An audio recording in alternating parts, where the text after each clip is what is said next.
This program features live coverage of an African safari and may include animal kills and carcasses. Viewer discretion is advised. Good morning, and welcome to the Sunrise Safari here from Djuma Private Game Reserve. My name is Stefan Tabur. We are on camera with Dave, and we have James and, as far as I know, Sebastian out there with me today as well. What we've got right up off the bat for you is some giraffe. It's a female giraffe with her calf, young calf as well. And isn't that just a sight to see? Now, just to remind all of you, remember, you please can ask us questions. It is an interactive show. We'll try and get through as many as we can throughout the show and keep them coming about anything, even if it's just an observation or a comment or something that you've seen before. Don't worry too much. If you don't know much about African mammals, that's our job to do. Now, this youngster, they are born with horns. They're actually called ossicones. And they are born with the horns flat against their head. After a few weeks, they stand up straight. And after a few years, they fuse to the skull. Right now, he just looks a bit comical with giant paintbrushes stuck to the top of his head. Isn't that awesome? Now, he would have fallen from his mother's birth canal while she was standing, and the reason for that is that giraffes find it really difficult to reach behind themselves to help themselves. So she gives birth standing. The fall knocks the fluid out of the giraffe's lungs, plus breaks any connection with mom. And luckily, because the giraffe is so tall, the head is relatively close to the ground by the time the big rush comes. And as you can see, it didn't look like it did too much damage. That baby looks very healthy. Carol, you've noticed that the giraffe calf is so lightly colored, and you're 100% right. They are fairly light when they're born, but you do get brunette giraffe. They will get a little bit darker as they get older as well, but you get light giraffe. You get giraffe that are very pale, and you might find that although this giraffe will get a little bit darker, that we are used to. Now, I'm just going to reverse a little bit because we're going to be showing you something now on a thermal camera that we have access to. But to do that, I need to be able to see what we're looking at. There you go. And we're just going to get it ready. And then we have got a FLIR thermal image of these giraffe, and they just look so spectacular against the cold bush of this winter's morning. There you're having a look at a colored image now, made up of the heat signatures of these giraffe. And isn't that just really, really awesome? That is mom standing out in stark relief against the cold bush background. It is winter here in South Africa, in this eastern part of Africa the southeastern part of Africa where we are. And David and I were looking at a temperature scale of the bush just now, and it was just 4 degrees centigrade. It's a fairly chilly morning. And a giraffe with a skin temperature of probably close to around about 30 degrees centigrade sticks out like you're seeing it right now. And that is what this fantastic camera is showing us at the moment.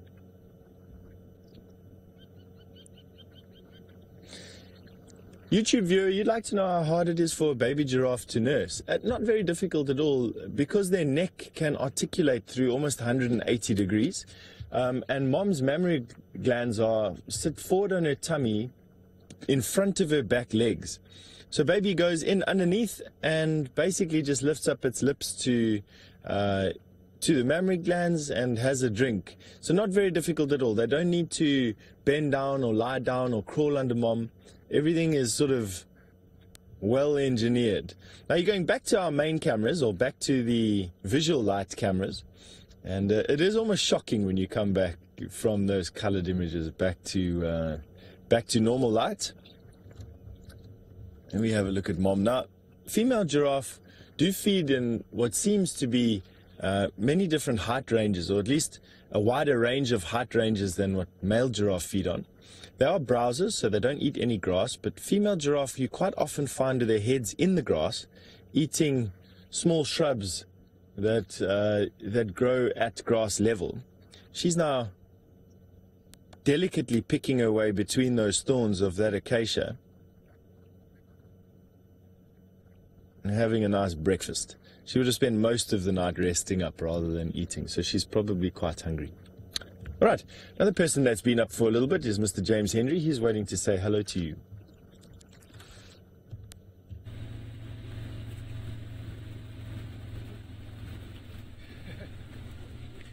Good morning. Hello. It's quite cold out today. I've sure Sif's told you that. My name is Goldilocks. On camera today we have got Sebastian Rombi, who of course was not born in France. He was born in Gabon, where the minimum temperature is 22 degrees Celsius. Yeah. And so where we sit now at roughly 8 degrees or so, we're both feeling deeply sorry for ourselves. You can see that we're driving very slowly.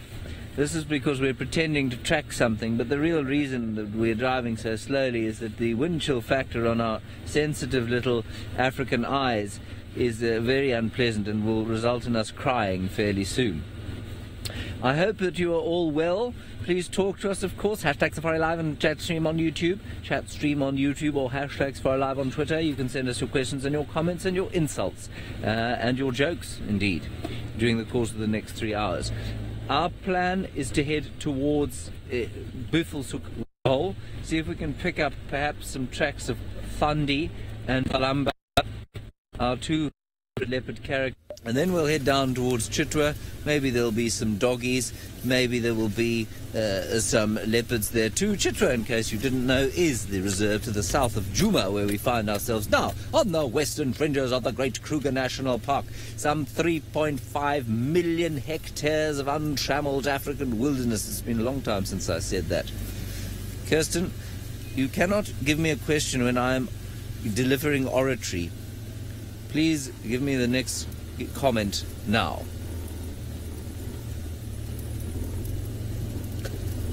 Oh, Matt Murray says James is not happy. James is... No, we won't find that. It was a sparrowhawk flying overhead. James is very happy. He's just a little cold. He's very happy that the light has come, that the night is over, and the sun will shortly peep up in roughly that direction and start to warm us. You can see that I do not even have the fingers of my hands in the gloves. They are balled in a fist, like mittens, because that is much warmer.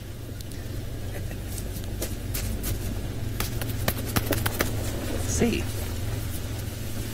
They may as well be socks. Anyway, that's our plan for the day. I think the cold front has passed us. It's left this nasty chill in its wake, but I think it's going to be a very nice warm day today. In about an hour or so. One hopes. The radio is going fairly ballistic down to the south of us, but we're not close enough to hear what's going on, so definitely something going on around the Chitwa area. Oh, let's stop. One must stop for every piece of living creature because, of course, it's so cold. There is a dove, Cape Turtley dove, which the ornithologist decided should be called the ring-necked dove because it's got a ring neck, and then seemed to change it back to Cape Turtle dove because ring-necked dove was obviously much too obvious. There are also other ring-necked doves. Perhaps it was just a generic term. Anyway, there it is, the Cape Turtle dove, picking up grass seeds, puffed out its feathers, little legs hidden in the downy feathers, which means it won't lose lots of heat through the legs. Must have quite chilly toes, I imagine. My toes are quite chilly. And as we learnt the other day, they are of course monogamous, which means his wife or her husband will be somewhere around here. Not possible to tell if that's a male or a female. And of course, in the summertime, their calls, their work harder, work harder calls would be the kind of overriding chorus of the dawn. But at this time of the year, not so much. It's a bit noisier than it has been. A few more francolins calling. Kelly, yes, it is a very pretty bird. Let's be quiet for 20 seconds and listen.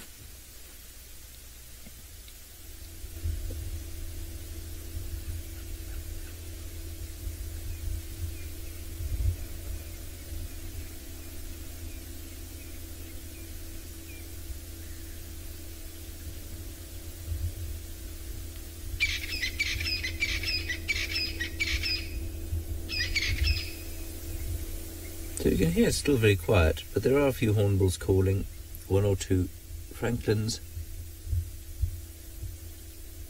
some red-billed buffalo weavers.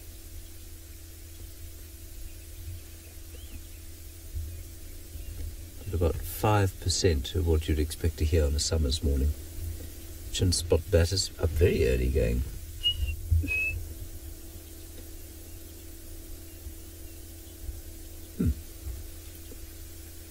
Alrighty, this is possibly the longest dove sighting I've ever had.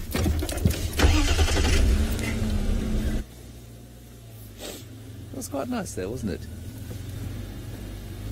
Stefan Winterboer has managed to find something much larger than this dove.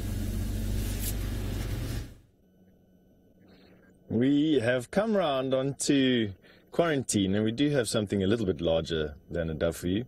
We've got some impala. And we have some zebra, and we have some wildebeest. It's a whole menagerie this morning on top of quarantine. Isn't that just a fantastic African sighting? There you go. That looks very cool. And we've got all of this at sunrise as well, which is just giving it such a fantastic look and feel and view.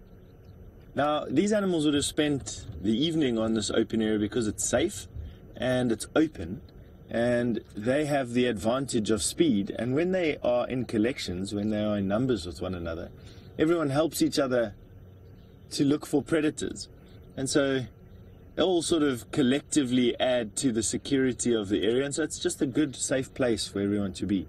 Now that the sun's up, the zebra and the wildebeest will scatter. The wildebeest going on their merry way, and the impala on theirs, and the zebra on theirs.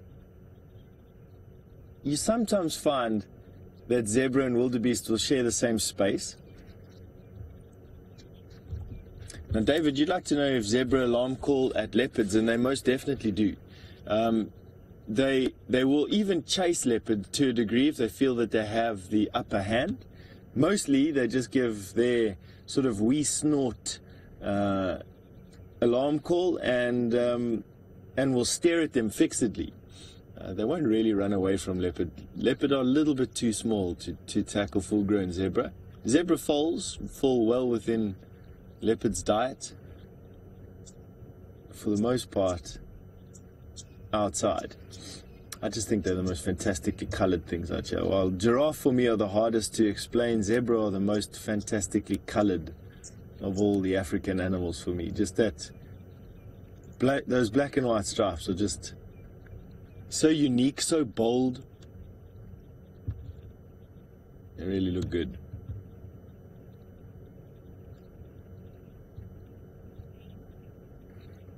Now, Patrick, you'd like to know what a zebra's mane is used for? Patrick, generally speaking, it's used for intimidation and for attraction purposes. So when antelope and zebra stand off with one another, they usually stand in profile. What that means is they don't stand facing one another, they stand side on to one another, and that allows an opponent or a female to have a look at what condition they're in. So it'll allow for all the muscles to be shown. It'll allow for the shape of the head and the shape of the body to be shown. And the mane is just there to enhance those features. So a mane on any of the antelope and on any of the horses is there to maximize effect, so to say, in profile. and it's to intimidate a rival and to attract a female. And if there's something wrong with the mane, it's lying flat, or it's got holes in it, or it's not properly colored, then females are less attracted to that particular hairstyle, I suppose. This zebra has got a beautiful mane though. It looks like he's fuzzed it up, got a bit of an afro going at the top.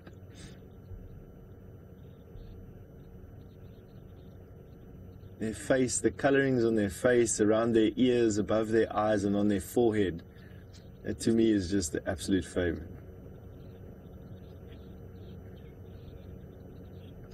Red, you're quite right in your observation of there being a marking between the black and white stripes. As we go further back on the zebra, you'll notice what is called a shadow stripe start to emerge. That is only present on the southern Burchell's zebra. So you don't find it on the Burchell zebra as we go further north. You don't find it on the Kenyan zebra, for instance. We only find it in these zebra far in the south of the continent. And it's called a shadow stripe. Another thing about these stripes, if you didn't know this already, they're as unique as a fingerprint is.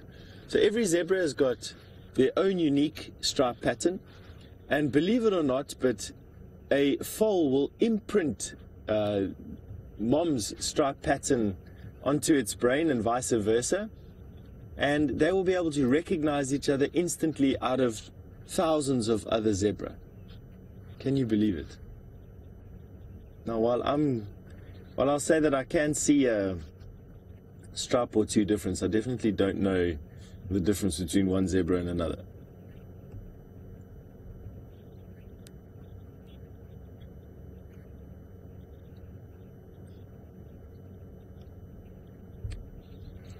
Now, Patrick, you'd like to know if zebra have any relatives in North America. They absolutely do. Zebras are wild horses, or wild, as they say, wild, I want to say the word asses, but that's sort of like a burro or donkey or something like that. So there's lots of wild horses around, and everywhere from Asia all the way through to North America. And any wild horse that you find, not a domesticated horse that's gone feral and is now naturalized, but a wild horse, is related to the zebras. So although these zebras' skin pattern is dramatic, you will notice if you just look at some of the wild horses of the world that to a large degree, almost all of them have spots and stripes and delicately shaded bodies. They all have quite elaborate manes and all have the same general body shape. Very thick hindquarters, well-formed front legs, hooves, and of course the ability to eat grass of very poor quality. That is one of the standout features of the zebra, is that very similar to white rhinoceros, hippopotamus, warthog, and elephant, their digestive system allows them to eat grasses of poor quality. Unlike those wildebeest that we saw just now, who have to eat grasses of very high quality in order to survive, zebra can eat grass of almost any quality.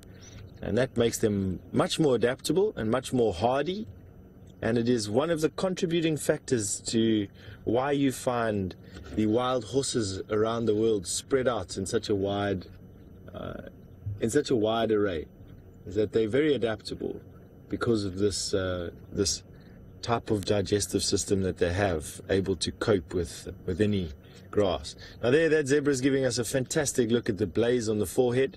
My favorite part in the whole zebra is that area just between the eyes, from the top of the ears or the bottom of the ears all the way through onto the nose, and in profile around about the same area.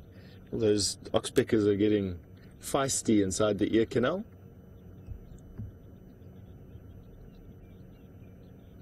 And picking out all the earwax and all the ticks and the parasites that live inside the ears. Bob, you just asked, is there a hierarchy in zebra society? There really is. The stallions in particular have harems of females, and they will try and cut out females from other males' harems. And very strong males have large harems and are able to maintain their harem size and not lose too many females to rival males. And they'll kick and fight and bite one another. They even have canines, believe it or not, male zebra in their jaws, and they can inflict quite horrible bites to their opponents and vicious kicks. Females, I don't know if they have got a hierarchy amongst themselves. I would imagine not, if they are able to be cut out of one herd and integrated into another. So I don't think that females have any form of harem any form of hierarchy with one another. But definitely amongst the males, a highly contested social ranking system is present. It's actually quite a nice picture with that grass.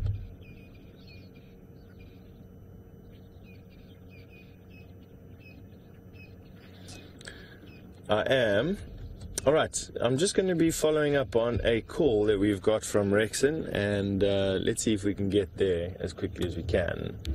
Rexon coming for Steph?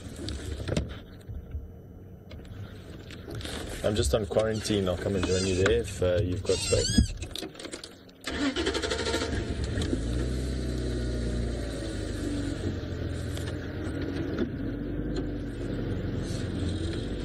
Copy that. Just confirm your exact location.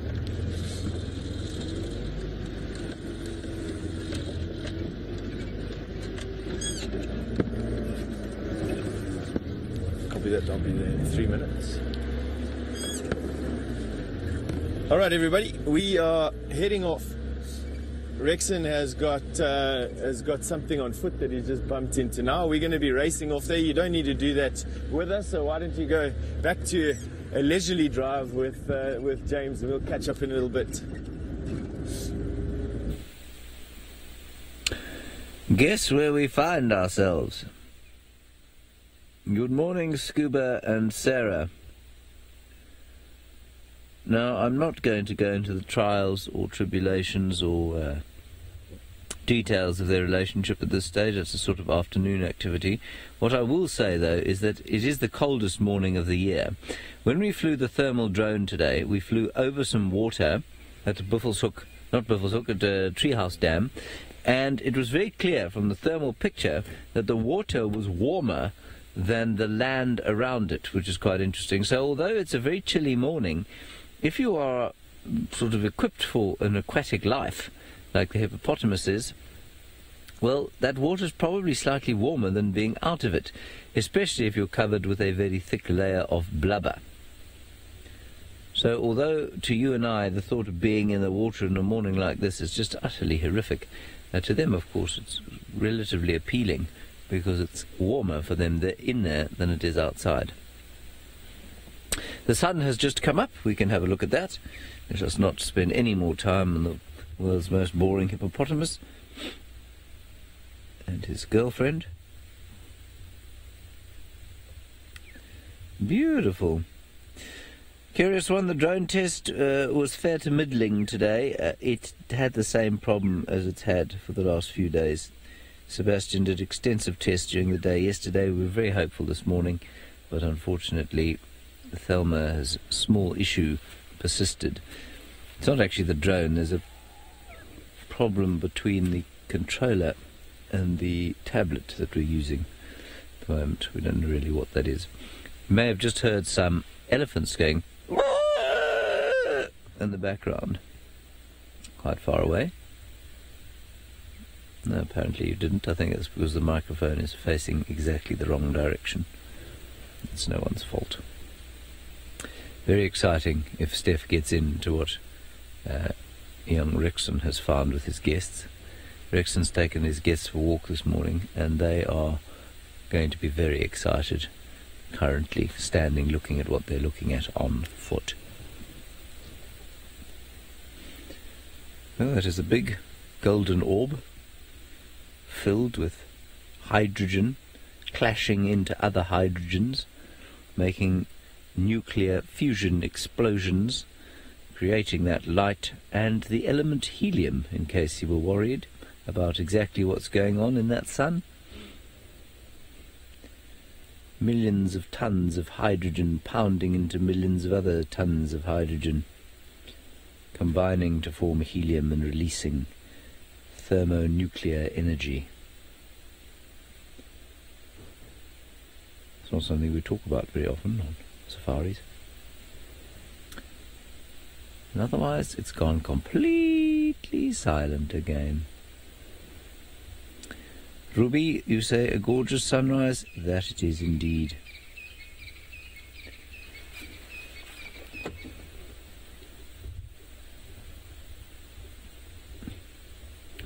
Alrighty, shall we press on from here? I'm just slightly two minds as to what to do, because I was hoping to find Tundi over here, but Tundi is very clearly not here. So let's go back across to Steph. I think he's probably got a bit of an update for you.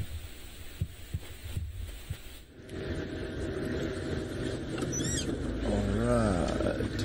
So, I'm just following Rexon's directions. He's standing in foot here, or on foot here at the moment. He's got Tundi here somewhere. And so he's told us that we're in the black monkey thorn thicket. I must just have a look. There's Rexon there. And she's in here somewhere. Oh, got it? She's right here. So she's hiding away from Rexon. And they're in no danger at the moment. This leopard is very relaxed, just getting away from people on foot. This is what they normally do. And she'll come out now. I'm sure she'll come out of this thicket now in a second, and we'll be able to see them. Rexon's on a bushwalk with his guests, and he just bumped into her now. She's moving away from him. He's moving away from her, and we are very, very lucky to have made it here in time. Can you see her, Dave? She's going to come out just this side here. I don't want to move around too much, just until Rexon's moved out of the area and so that she can't hear him anymore. Large groups of people and being on foot around these very secretive and elusive cats do make them a bit nervous, and I don't want to compound things by moving the car and jostling around. So she'll come out in a second. There she is there. I can just see her face. Wait for her to relax a little bit. Alright, I think we can chance a move. Kirsty tells me that all of you are super happy to see Tani. I must be honest with you, she's a nice cat to see. I'm also glad that we got to see her. There she is through that gap. She's just giving herself a bath. So that is testimony to how relaxed she is at the moment. Rexon's moved off and given her some space, and we're relatively far away from her at the moment, and she's calm enough to have a shower. Well, what amounts to a shower, at least from a leopard's point of view. All right, I'm going to have to do a bit of admin on the radio, if you just excuse me for a second. On mobile stations, we have one female leopard on Vuyatela Dam Wall. There's one vehicle in this position right now.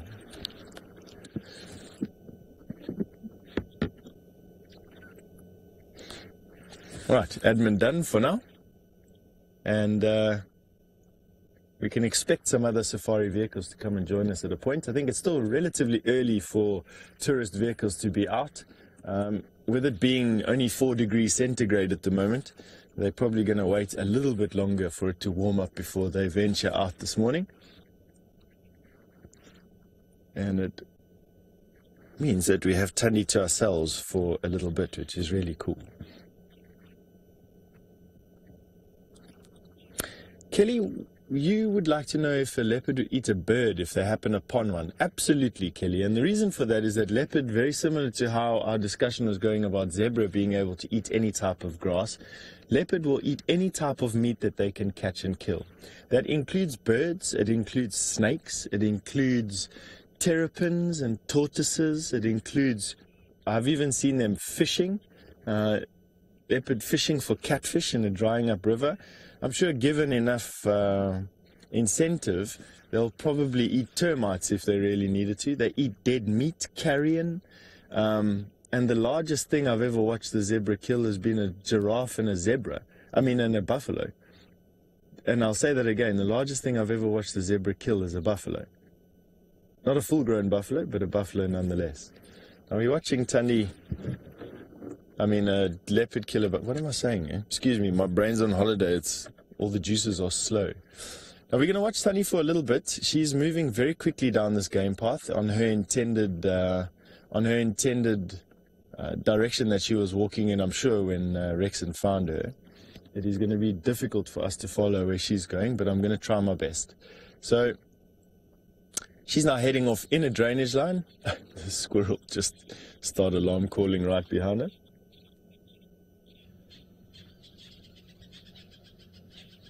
What she's seen inside this thicket. The squirrel is really going at it. Okay, so I'm going to go forward a little bit and let's see if we can get a view of her inside this thicket. There's a good chance that she's hunting for duiker and for bushbuck inside these thickets. These particular thickets, I've seen lots of bushbuck in. There she is in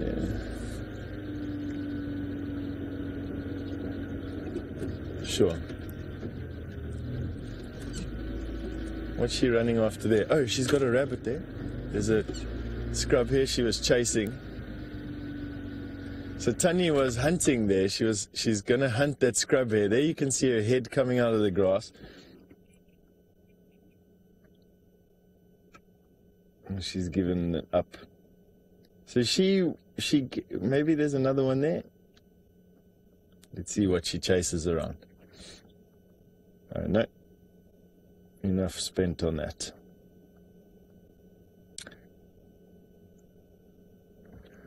Okay, so where are you going, girl? You're going into the drainage line? Which side do we now approach from?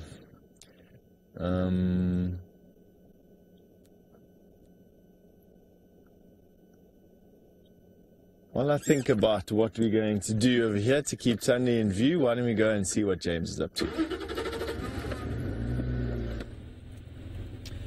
I would humbly submit that he doesn't think too much about it and drives quite quickly because that cat will disappear in seconds if she wants to. We are on our way onto the eastern boundary now. Oh, look at that. Can you believe it? We almost drove past these astonishing creatures. Gorgeous. See? Very pretty in that light. Backlit, that's called, everybody. And there's an impala. One adult male. Looks like two sub-adult males.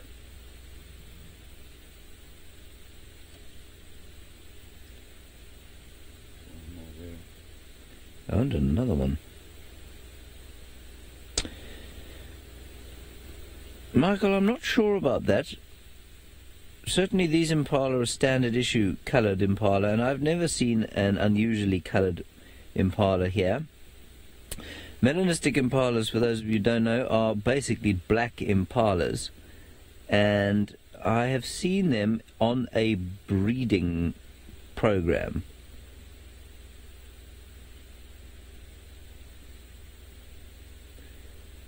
Ah, okay, I'm just listening to the radio. I'll get onto this more.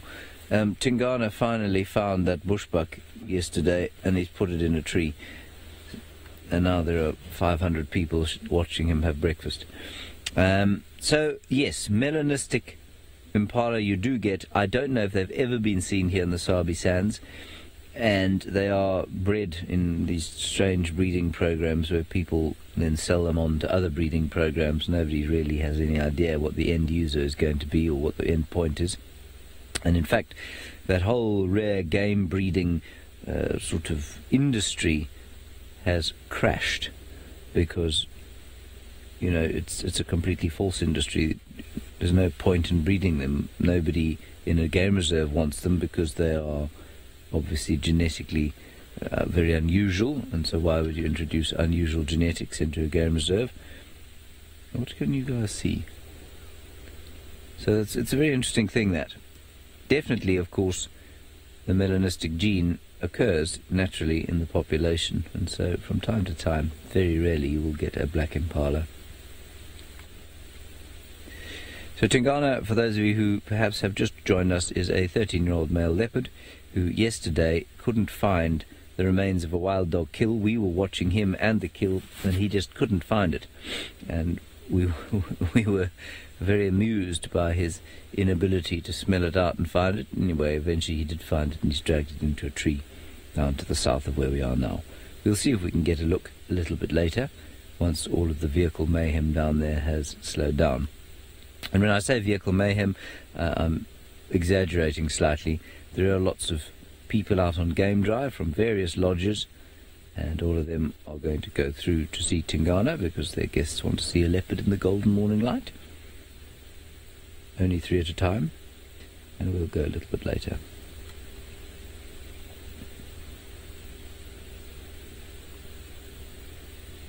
It's a very lovely, peaceful scene of impala rams walking through the winter grass.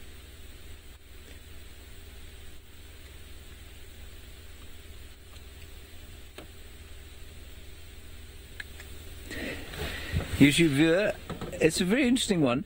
You know, we do have multiple species groups out here, especially for vigilance. So you'll often find impala rams, for example, with some nyala.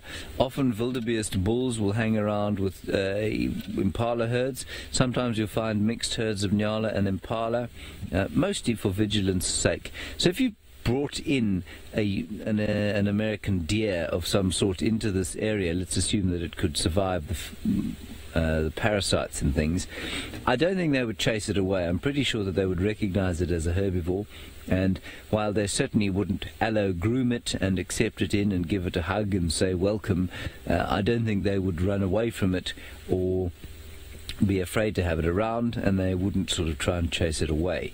So that's basically what happens with a mixed species herd out here. Remember though, we're never going to do that, of course. This is the Kruger National Park. We don't want American deer here, not because there's anything wrong with American deer, but of course they don't belong here. They belong in America. Alrighty, let us continue.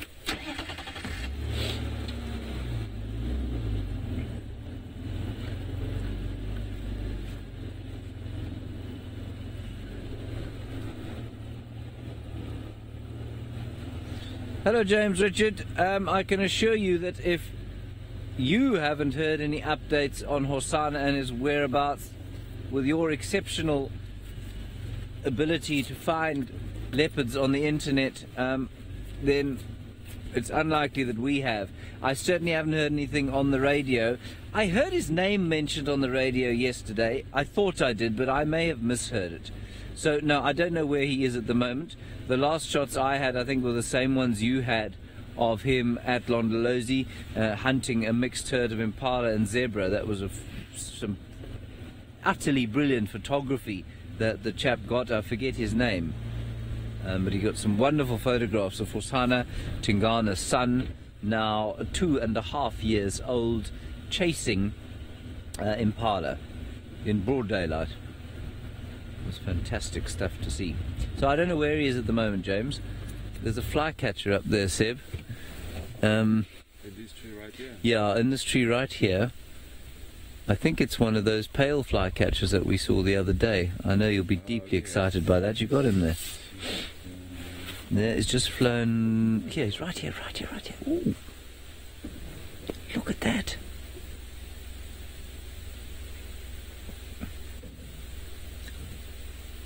It actually might be the dusky flycatcher. Let's talk very quietly. I'll load up my app, despite the freezing coldness of my fingers at the moment. My fearless sacrifice of my own comfort for your ornithological edification knows no bounds. I'm talking quietly like this so that he does not fly away. Do not fly away, dusky flycatcher. He's flown away. He's gone. So I think that was a dusky flycatcher. Musicarpa adusta.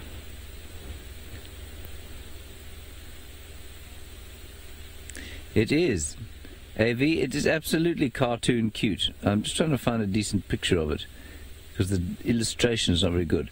Okay, so there is what I think we had. Is that useful to you? Is that fine? Yeah. What I'm looking at there is the... Please excuse that nail. I'll do it with my... I'll point with my knuckle. You're looking at the kind of whiteness around the eye, which that definitely had. It wasn't very mottled on the chest, though. If we go... Just zoom out a second, then I'll change it. If we go to the pale flycatcher, it's possible that it was the pale. I think it was too big. Yeah, maybe it was a pale flycatcher again. In fact, I think it probably was. Yeah. Let's go with pale.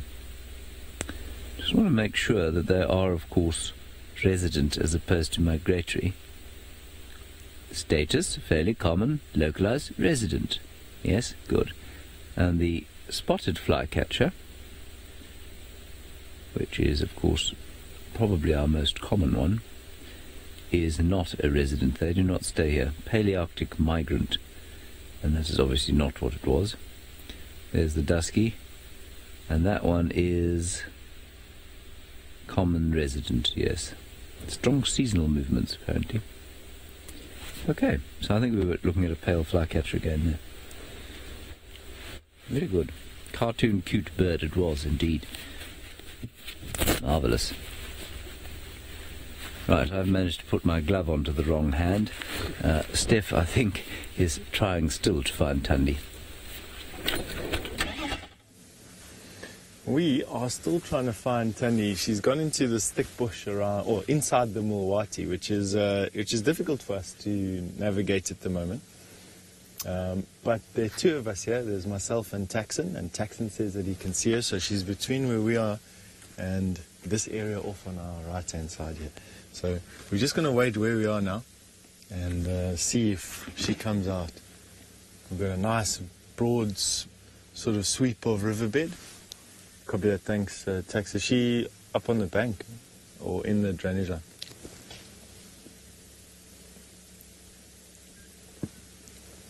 Okay, copy, thanks. I'll stand by here. So Taxon said she keeps on coming up and down from the bank into the river. She's looking for something here. So what we're going to do is we're just going to stick around over here and see if she comes past us. Doesn't help that there's too many cars bouncing around in here. Taxon's doing a fantastic job of keeping her in sight. And we'll just stick around here and keep our eyes peeled for where she is. So there's Taxon driving around over there. You might see brief glimpses of his vehicle there. And I'm hoping that Thandi pops out in the next couple of minutes. There we go. We've got... So Kay, Arshidulu and Thandi still working out their territories. That will be a constant battle with these leopard, Kay. They have fluid boundaries, and if Thandi's gone for too long in one direction, then other leopard will start to encroach in the other direction. Let's go and have a look at the thermal. Let's go and have a look at the thermal shot of Thandi. It's the first time that we've got a flow image of her. And you'll see a colored image coming on screen. Very hot cat. Out in the distance. Wow, and she is just so camouflaged in the trees, but on that thermal image, sticks out like a lantern. She is moving very quickly. And she's now in the riverbed. Go back to our main camera. Now, let's see if we can keep with her. It's going to be a little bit difficult, as I said. Take your looks at her now. And let's see if we can stick with her. Alright, so let's do this quickly. Leopard sightings are always exciting, dynamic things, and they keep you busy. Okay. Now the reason why today it's so difficult following her in this area is that our aerial is solid. It's not a bendy aerial. And that means that we've got to be very careful where we go with our Tex. She's on your side. She's coming now back up to the road, although it looks like she's going to keep on just walking on the bank.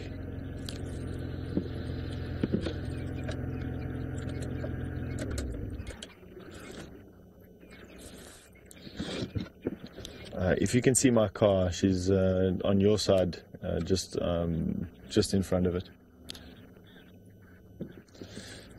Right.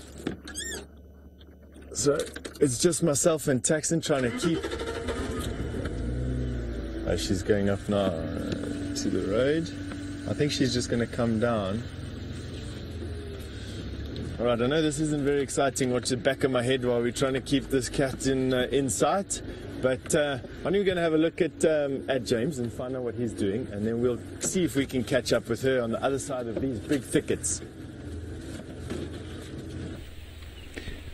We're looking at the back of Nyala's head at the moment. It's got a bit more hair on it than Steph's head. He's just enjoying himself some breakfast in the gorgeous light. A really very nice picture of him there. Very pretty indeed.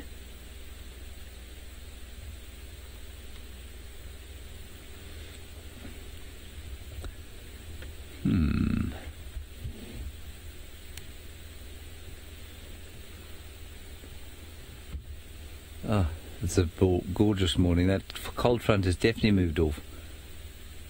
And so now we have this complete stillness, although it's chilly stillness. As soon as you stop moving, it warms up very nicely. And the light is perfect.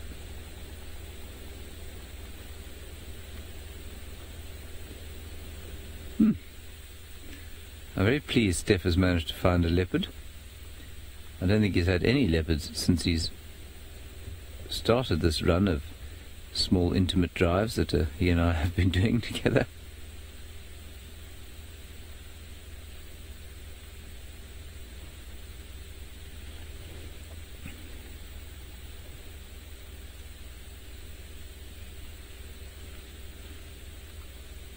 I agree with Stereo. I think that these, it's no secret that I think that the Nyada is the most magnificent antelope that we have out here.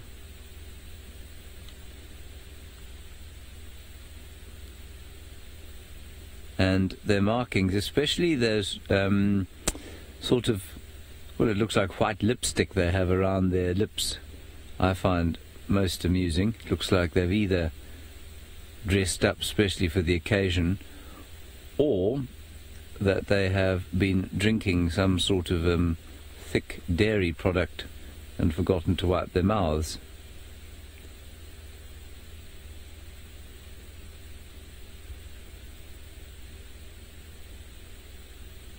Very pretty. You can hear again the silence, of course, of this morning. It really is a very silent day. Even more silent than it was earlier. Yes, I think that's probably true, the good news. His winter beard is looking very, very impressive. But their beards actually don't really change in length. I'm sure their coats do get longer, though, during the winter. He's eating Strychnos madagascarensis, or the black monkey orange. And I've tried to eat, or I've certainly tasted them. They do have, it's not the leaves that have the poison in them, but the fruits do contain strychnine, of course, which can kill a human being. Oh, that's a nice shot of his ear, actually. Probably quite a few ticks in there.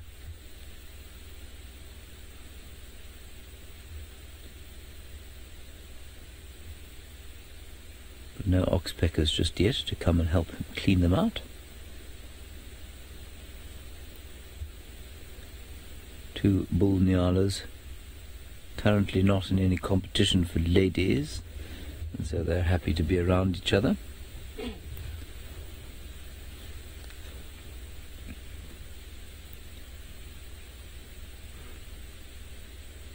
What are you looking at? It's quite close to where we had the honey badger last night. I'm not sure if you were watching yesterday or not, but we had a honey badger come trotting across the road straight in front of us. It was very, very special. Maybe he'll pop out again. But otherwise all is quiet and peaceful here. Nothing in the way of loud alarm calling. So no obvious indication of predatory activity.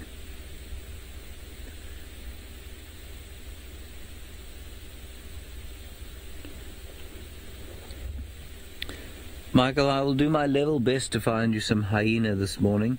I promise you. Most of them will now have gone to ground for the day.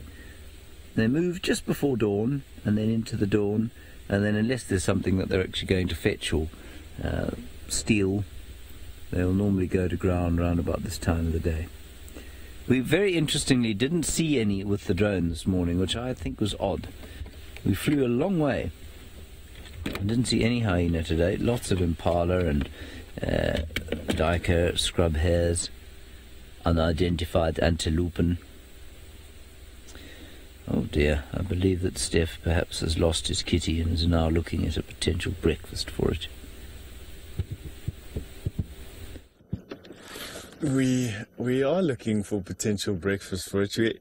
We had a brief glimpse of Tandy probably about a minute ago. She was heading off on our right-hand side. She was still heading in the same direction that she was. There's now a daycare that's in the area as well. So I want to just position myself where we're not going to influence anything that does go down, but it gives us the broadest sweep of this bush to look at and to see, hopefully see her again. I'm hoping that she comes into this area here and down into this area in front of us. But it is anyone's guess where she's going to be going at the moment. She's definitely got a mind of her own, and from the speed that she is busy walking, it's evident that she's going somewhere, and we just don't know where yet.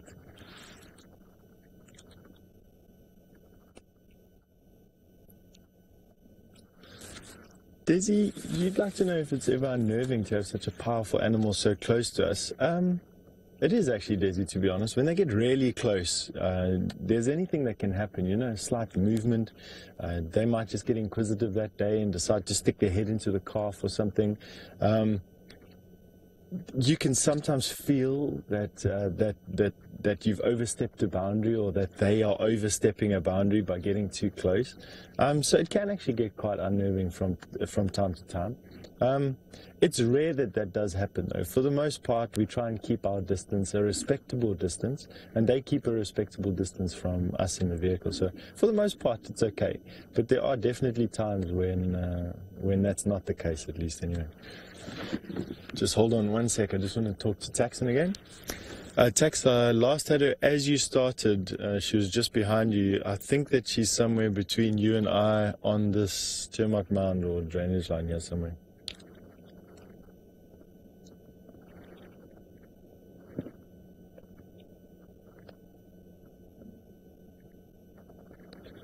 Copy that. I've got no visual on my side either. There is a daycare that's on top of this mound though, so she might be hunting him.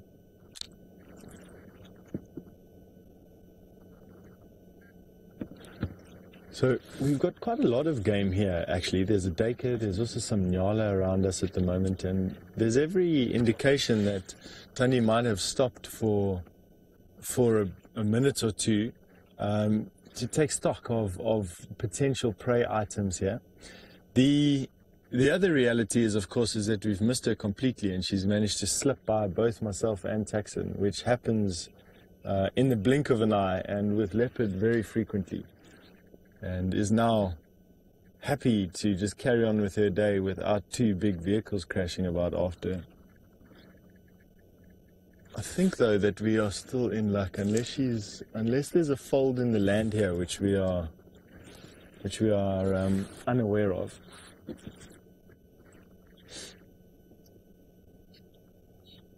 So Siberia, baby, what's that on top there?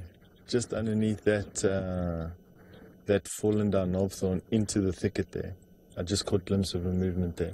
Siberia, Zumi, you'd like to know where we are and where Tandi is in relation to, I suppose, a landmark. We're in the Mulwati, Siberia. We are about 250, 300 meters south of the dam wall at the moment. So well within Tandi's territory, probably in her core territory, to be honest with you. And so very, very close to, let's go and have a look at what that was. Very close to where we've been seeing her quite often over the last couple of weeks and months.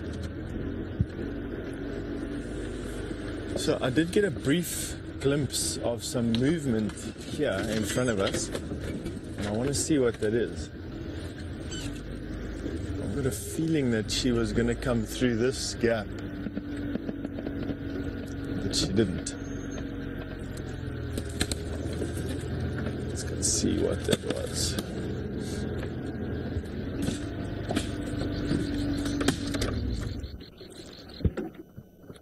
Now I'm just looking for any type of movement that I can. Attacks, I had a glimpse of something moving in the thicket south of where you are now. I don't quite know what it was, but perhaps you want to go stand by at that little pan south of where we are now. She might come out there.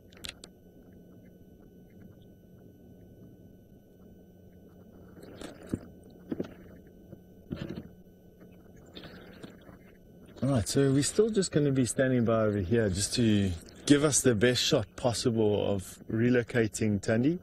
And while we're at it, why don't we go and have a look at James?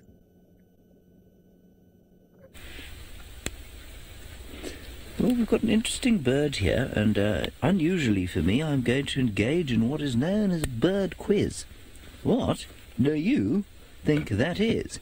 Hashtag SafariLive, otherwise you can use the chat stream on YouTube. Tell us what bird you think that is. You don't have very long to tell us, because, well, it might fly off, might have a birthday. We might have to go somewhere else. Tell me what you think that birdie is. I know what it is. Ha ha ha. I will load it on the app while I wait for you. Any guesses so far? Any guesses? You'll win my undying adulation should you manage to win the ultimate bird quiz. Oh no, it wasn't even a difficult bird quiz for I Walk in the Rain, who says that that is a young batelier. It is a young batelier. All of you think it was a young batelier. I apologise profusely for the pathetic effort that is my bird quiz. You're obviously all far too experienced. You all know what it is. It is a young batelier. And for those of you, for the three of you who didn't know what it was, we won't ask you what your names are, but I'll tell you that it will become a beautiful black and white bird with a red face and red legs one day. It takes 7 years for it to get to its full adult plumage.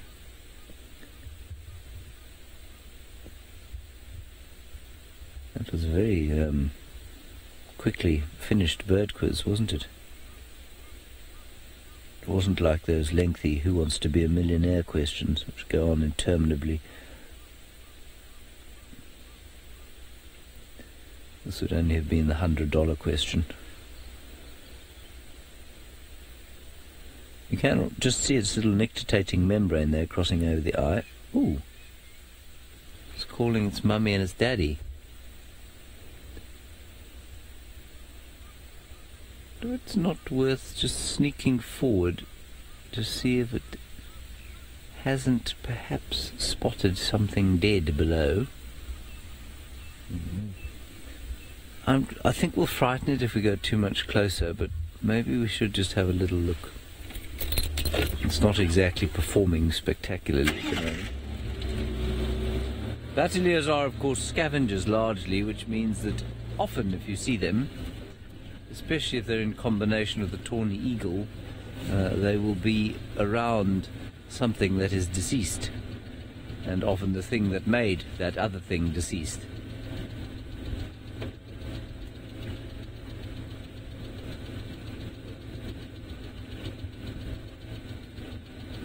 This is magnificent. Love, hope, faith. Yes, a Battelier is an eagle. Not a true eagle, though. Now, what that means is that it is not the same genus as many of the eagles. In fact, it sits in a genus all of its own. But I suppose, strictly speaking, yes, it could be considered as part of the eagle family.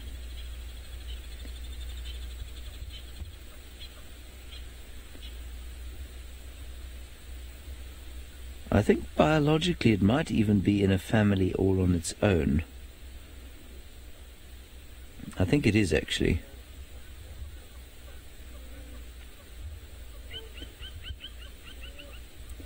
But if you were to call this a Battelier eagle, certainly very few people would have any problem with that.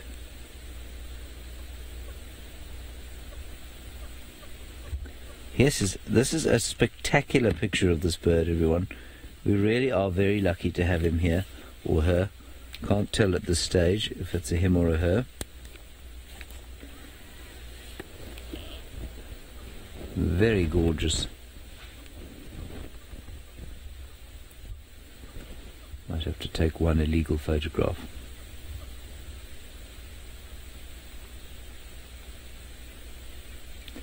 Very good.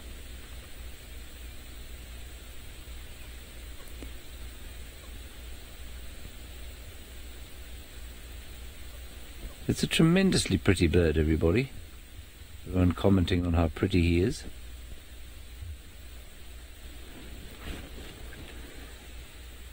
Looking. There are some alarming francolins around the place, but I don't think anything too much. And I don't think that he's actually managed to spot anything to eat around here.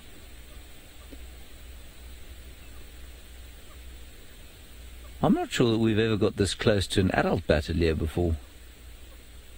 We're only about 20 meters or so from the tree. So about 70 feet.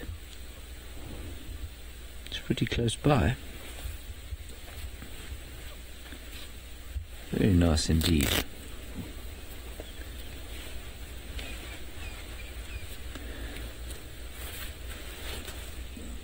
Yes, Siberia, you're almost right. I think I have heard that Batteliers can live up to 40. I think that's probably a little bit old. I'll just have a look here. But they are known as very long-lived eagles. I've definitely heard up to 40 years. I think that's probably an exaggeration. And I think you'll probably find 25 years is roughly the right age.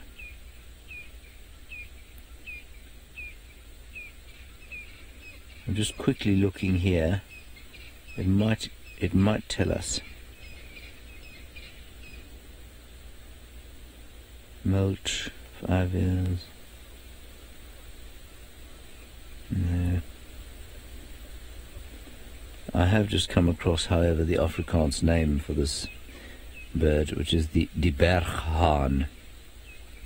That basically means a mountain hen. Actually, a mountain cock. A mountain cock. I think that's a poor name. The Zulu name is quite nice too. Ingunulu. Ingunulu. Ingunulu. Or in Xhosa, Iqanga.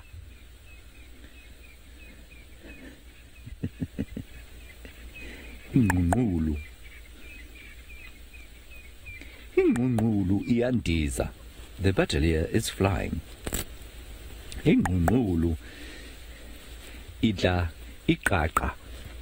The Battelier is eating the frog. Tam Tam, if you look at the dashboard, he'd probably stand about this high off the dashboard. The Battelier is a very small bird, He's about 3 inches tall.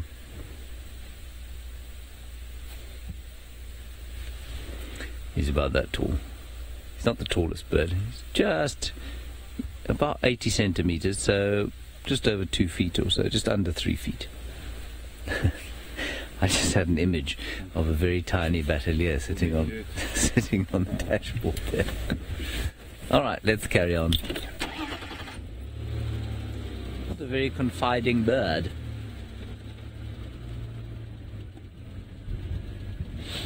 YouTube viewer, they lose flight feathers by default. They lose them, I think it's once a year. They'll molt their flight feathers and replace them. So they're used to losing 1 or 2 flight feathers. It would have to lose a lot more than 1 to seriously affect its flight. But absolutely. And normally what happens during the molt is that they'll lose the same one on each side of the wing so that they're not unbalanced. If one gets pulled out or falls out or dies for some reason, it will unbalance them, no question, but not to the extent that they probably can't fly. They'll be able to manage.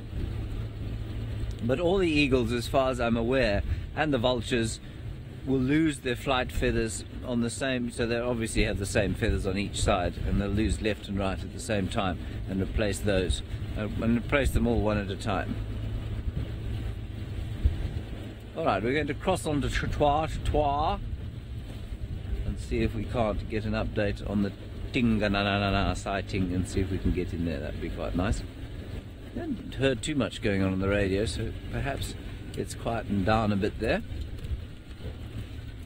We are being joined by that school from India today again. That will be at 7:45, and probably in about 15 minutes or so from now.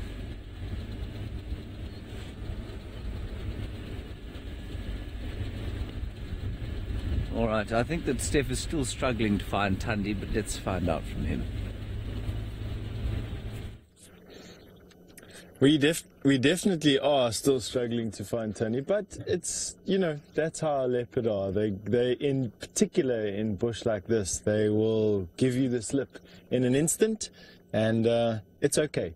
Leopard also need their time alone, and they are quite secretive animals, and especially Tundi, if she feels safe and secure, there's a larger chance that we get to see her again. Just want to listen carefully here.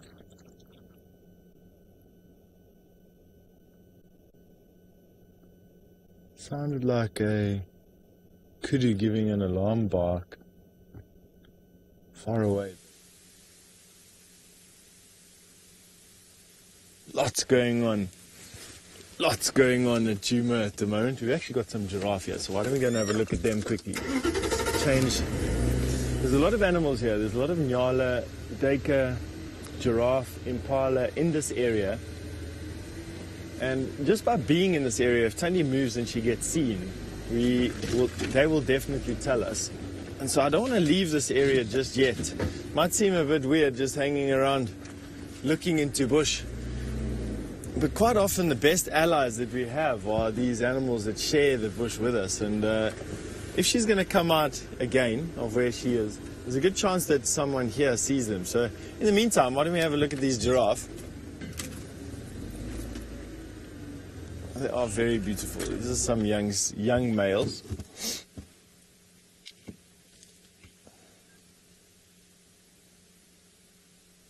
I actually think that there's a female in estrus around here somewhere. We have been seeing single bull giraffe, huge males, and then collections of youngsters like this, pretty much for 3 or 4 days now.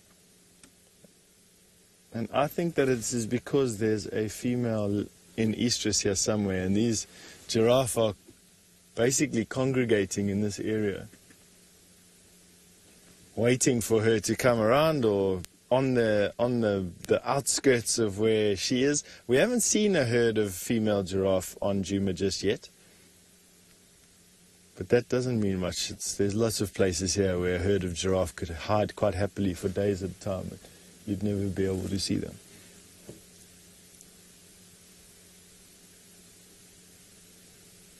Again, I'm just struck by how absolutely bizarre these animals are. And Kirsty tells me that A few of you are saying how happy you are to see giraffe again. They do go through these cycles, don't they, of being almost everywhere. You can't turn around a corner without seeing a giraffe, and then for weeks, months sometimes at a time, they just disappear. I just find them the most bizarre animals. Got no nose, no noticeable nose, just sort of two nostrils, these weird protuberances all over their skulls. Fantastic coat pattern. Those blotches are just the most fantastic shapes. The squat body, barrel of a chest cavity which houses a massive heart and a set of lungs.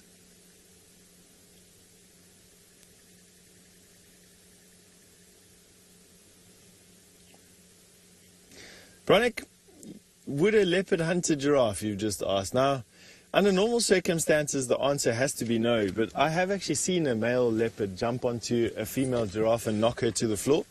I don't know why he did it, to be honest. It was a couple of years ago. It was a leopard, a mad leopard we used to call Super M down at Sabi Sabi. He used to charge at vehicles, and really he was a terrifying male leopard to be around. But I watched him run and dive at a giraffe and knock her down onto the floor, and then she got up and he carried on. I don't know what he was doing, but nevertheless.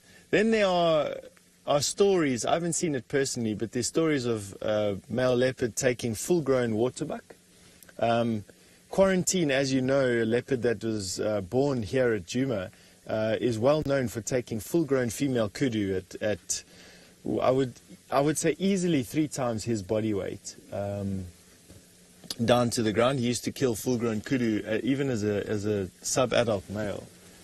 And then, of course, you've got stories of large male leopards hunting warthogs over 100 kilograms, hunting buffalo calves over 100 kilograms. So they really are a really, universal cat when it comes down to that sort of thing. And just really strong. Whether a leopard would be able to take an animal this size, I doubt it. I don't think that a leopard is strong enough to be able to hold a giraffe down, and that is notwithstanding the fact that the giraffe has the hardest kick in the animal kingdom. And leopard are I would say they're overly self-conscious of their own safety. They will be risk averse at most opportunities, and I don't think being kicked by a giraffe is what we need, or what a leopard would be looking for. They're just having their breakfast now in this fantastic winter morning sunlight.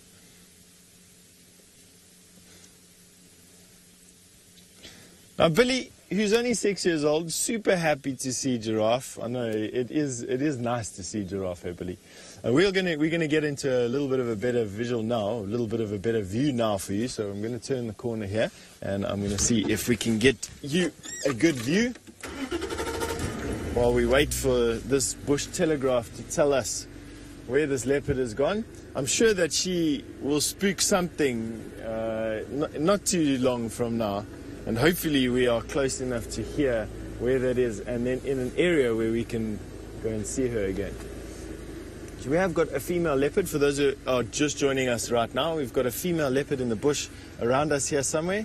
She's disappeared into the thickets and has managed to give us the slip, I think. But there's also lots of general game around here, food items for a leopard. And so we're not going anywhere just yet, mainly because we want to see if she hunts something and manages to kill it. So in the meantime, we're busy having a look at this herd of young giraffe, not baby giraffe, they're sub-adult giraffe, males.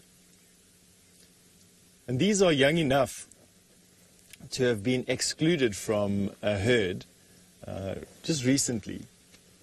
And if one of their mothers have come into estrus, it would explain why they are now excluded from this. Oh, there's just animals everywhere.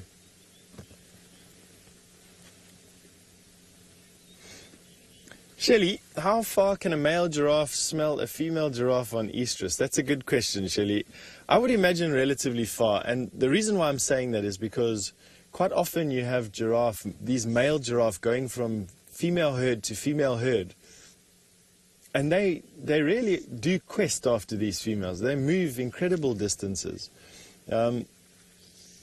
I mean, what are we talking about, relatively speaking here, I suppose, is a good thing to discuss here. I would say maybe 5 kilometers, 5 to 10 kilometers. I don't think anything further than that is feasible here. The bush is just too thick. The smell will get too dispersed by the vegetation low to the ground, and the wind is too high above the ground. And so I think that given the right conditions, 5 to 10 kilometers max would be it. I think most probably, though, less than 5 would be my guess. But that's still far away. I mean, if you think about, smelling the hormonal state of someone 5 kilometers away, it's no mean feat.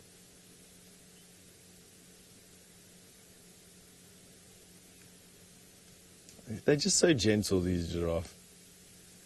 They hardly do anything in a rush.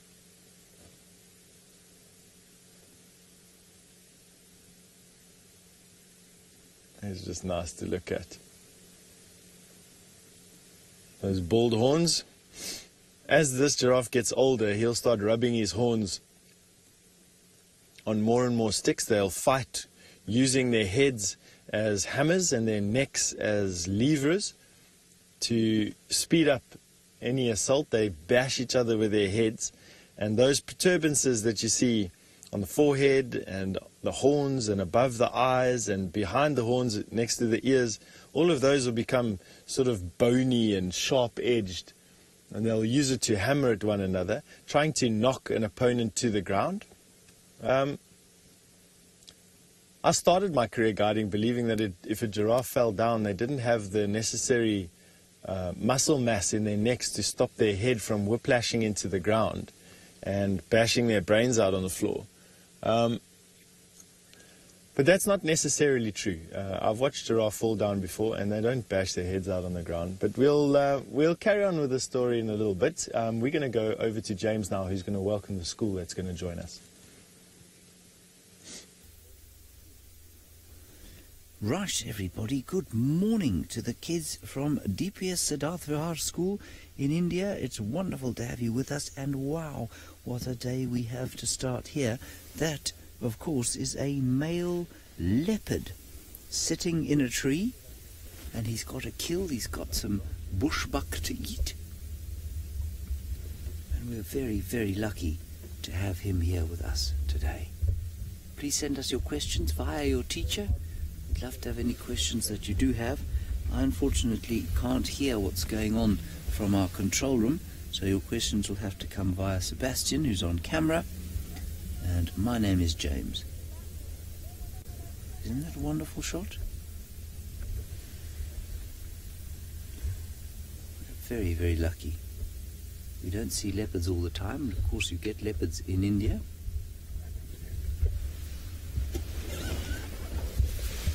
We're sitting quite close to him, only about, I'd say 15 meters away or so, which is pretty close. He doesn't mind though, but I think what he's thinking now is that his stomach is very full, so maybe he's going to come down the tree and have a sleep where he can actually relax without the spiky branches sticking into him.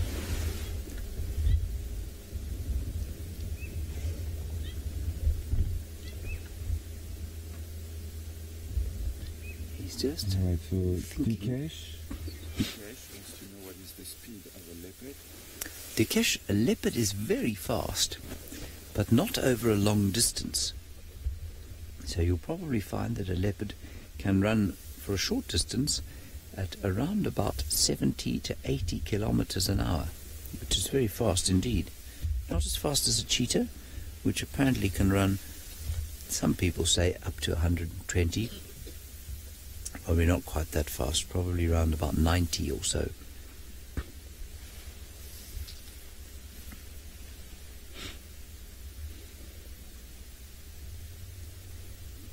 He's got lovely spots there to help him stay camouflaged, so that he's difficult to see for potential prey.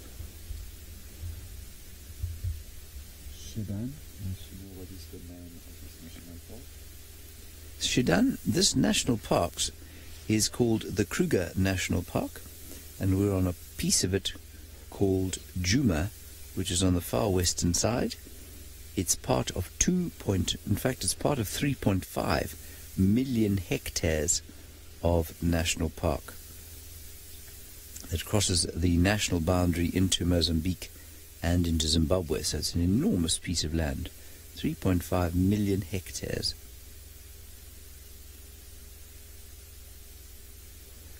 Lots and lots of leopard in those 3.5 million hectares, that's for sure.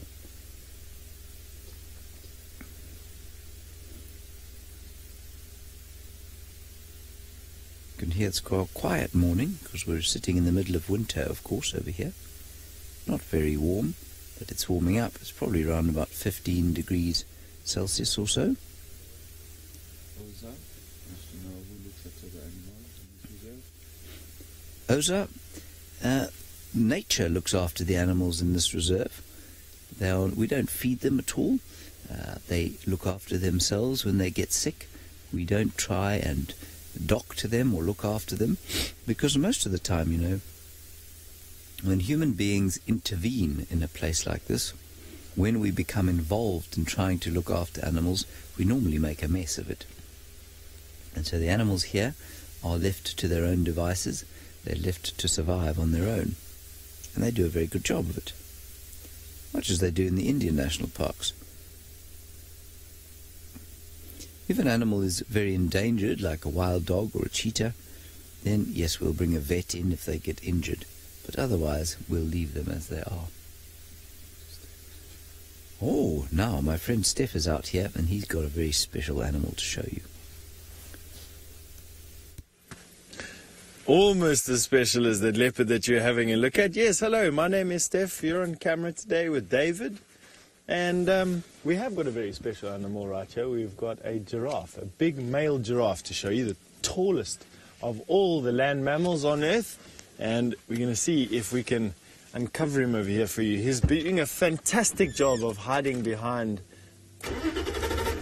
one little bush. I'm going to go forward just a little bit so that we can see if I can show it to you.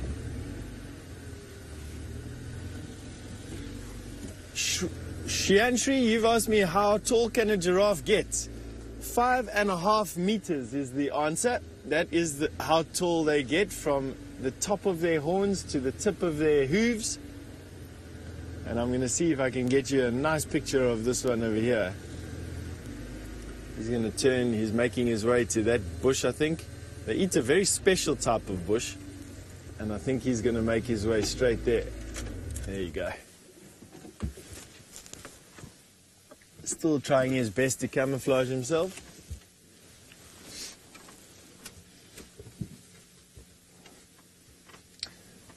Now, I'm told that all of you would like to know if a giraffe has a blue tongue. And so what we're going to do is ask David to go as close as he can and take you right there. What color do you think the giraffe's tongue is? Now, have a careful look. You're going to see it come out of its mouth. It's almost like a hand. Can you see it yet? Does it look blue? What do you think?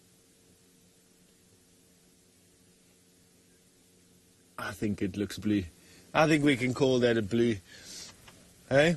I don't know what shade of blue we're going to call it. There's a suggestion that it's potentially a navy blue. I don't know. But they are definitely hard.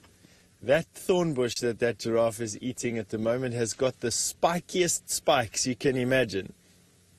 And he's just gently collecting the leaves, putting them in his mouth, and then using his lips to strip those leaves off of the branch without getting a thorn at all. You and I would never be able to do that. And that's all that these enormous animals eat, is tiny leaf for tiny leaf. They've really got a very good digestive system. They eat high protein leaves. And you very rarely see a skinny giraffe, I must be honest with you. Most of them look fairly healthy all the time. Shreya, you'd like to know how high a newly born giraffe is. So a newly born giraffe is about 2 meters tall. So taller than very many of the humans on the planet, standing 2 meters tall as it's born, and will grow to 5.5 meters when it is full grown. That is a massive height difference. Now, we were just discussing those horns on top of a giraffe's head are used for fighting. A male giraffe will battle for a female giraffe by standing next to an opponent and swinging their heads at the end of their long necks like a hammer, and they swing it into each other, trying to knock each other's legs out from underneath them, which will cause the opponent to fall on the ground. And when they fall on the ground, then the male that did the knocking down wins. Isn't that just the most bizarre thing? Imagine swinging your head at your friend to knock him around.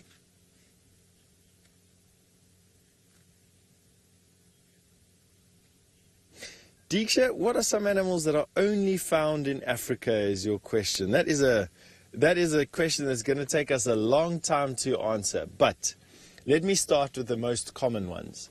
So we have giraffe, are only found in Africa. African elephant are only found in Africa. I want to say hippopotamus. I don't think you find hippopotamus outside of Africa, to be honest with you. I think that hippopotamus is a uniquely African animal.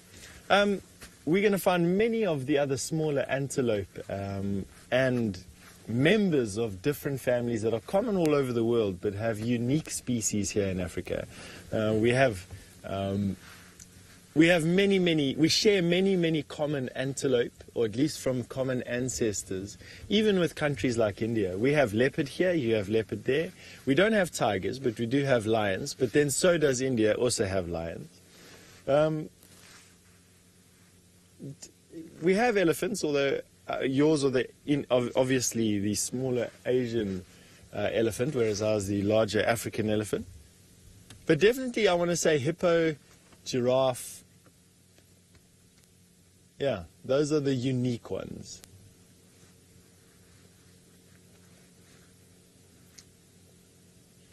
Diksha, are giraffes dangerous? Not to humans, no. Most of the time giraffe will move out of your way, given the choice. They don't interact with people and they're quite shy. So if you came walking up to this giraffe, it would move off. But it has been recorded that sometimes giraffe running away from lion fall into vehicles like I'm sitting in at the moment.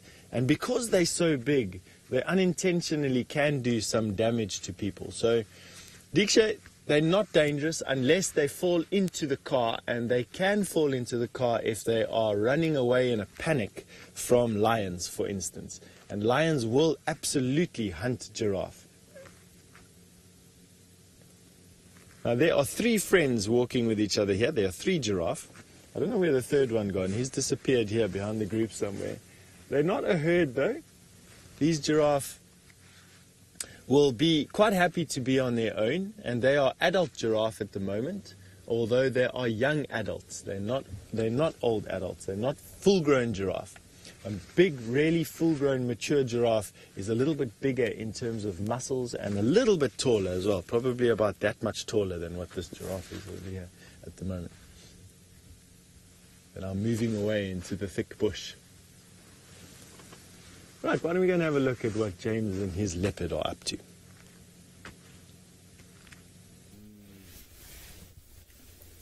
Well, our leopard is sitting in the tree. We've moved a slightly different position, to a slightly different position. And he's sitting up, still thinking, should I climb down and go for a sleep? And you can see there are lots of bushes in the way, but we can still see him nicely.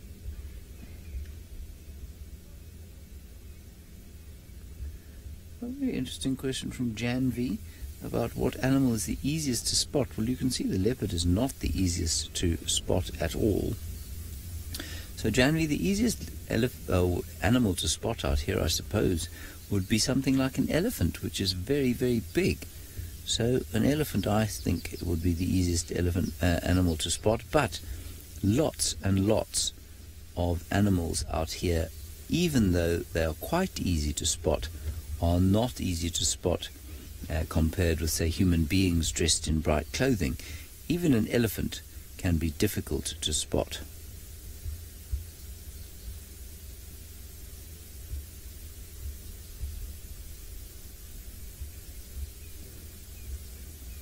Depeche, you're going to be sad with the answer I'm going to give you now. An African elephant is much bigger than an Indian elephant and therefore is a little bit stronger.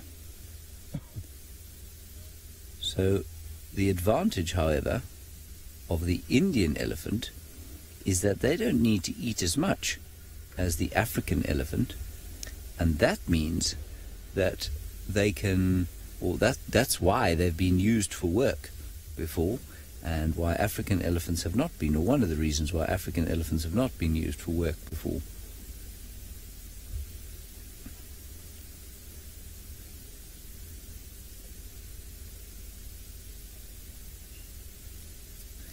Hello, Anesh. The lifespan of this leopard is probably round about 14 or 15 years. Now, he's 13 already, Tingana, and so for him to survive too much longer will be difficult, but he's in very good condition for a 13-year-old leopard.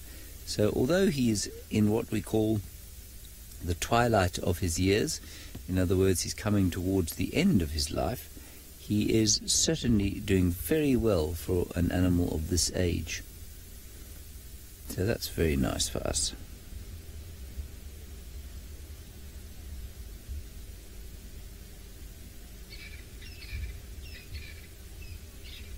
Beautiful.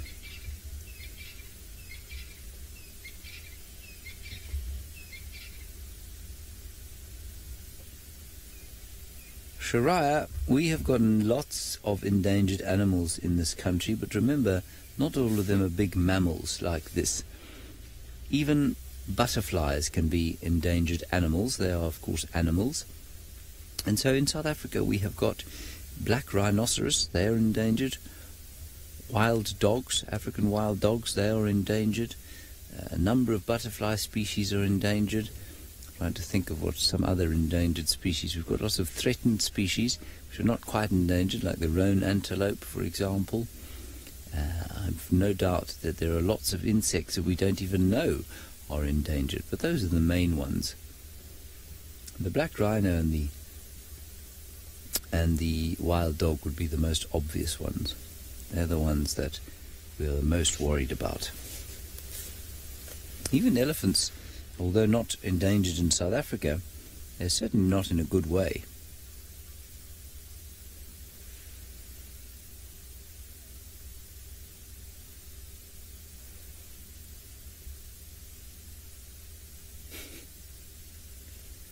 Now, Akshat, that's a very interesting question. You're obviously thinking very clearly about what animals we get out here, and you say, can an ostrich run faster than a leopard?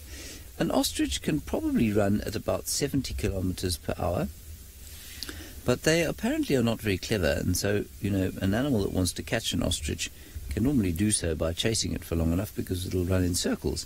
I'm not sure if that's actually true or not. An ostrich can run at 70 kilometers an hour for quite a long time, though. And so, although a leopard is faster for a little while, if an ostrich gets a good start, it will be able to run away from a leopard. Also, ostriches live in very open areas normally with not much bush, which isn't very easy for leopards to hunt in.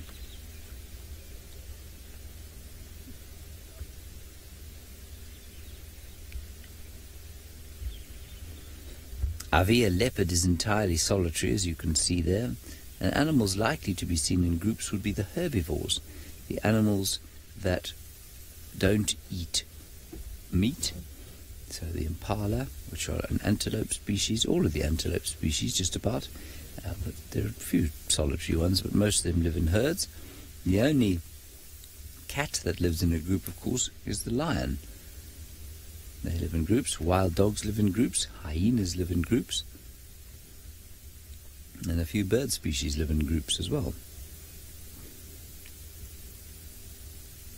He's not very comfortable because it's a very thin branch. It's got nasty spikes on it. But he's too full to carry on eating at the moment. You see, he's not very comfortable.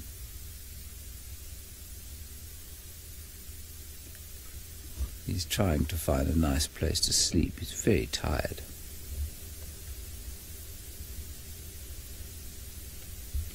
Animals, a little bit like human beings, get very tired when they've had a big meal. Aryan, the difference between the lions we get here and the ones you get in the Gir forest in India is very small. They're not a big difference at all, actually, and they could interbreed, which means that, you know, if we sent African lions there or those lions arrived here somehow, they would interbreed with each other quite successfully. And so they're very, very similar. You might find that they look slightly different. I'm not sure in what way, though. He's having a nice sleep there now. Nice and comfortable he is. Right, Steph is still searching for animals. Let's pop across to him and find out what he's found. Well, we are looking for herds of animals. I heard that you were speaking about herds of animals with James, and so we thought that we'd come and try and find you a herd of zebra that we managed to spy a little bit earlier. They are getting going as the sun heats up for the day, but we're going to try and see if we can find them for you. Jamesy, what animal is mostly found in winter? That's actually quite a nice question, because it's animals that are normally active at night that you don't see, that then change their habit to become active during the day in wintertime. And the first animal that comes to mind is one of the most bizarre animals that you've ever seen in your life, called an aardvark. So I'm going to spell it for you. So for those of you who have got your pens ready and a notepad, write down this: A-R-D-V-A-R-K.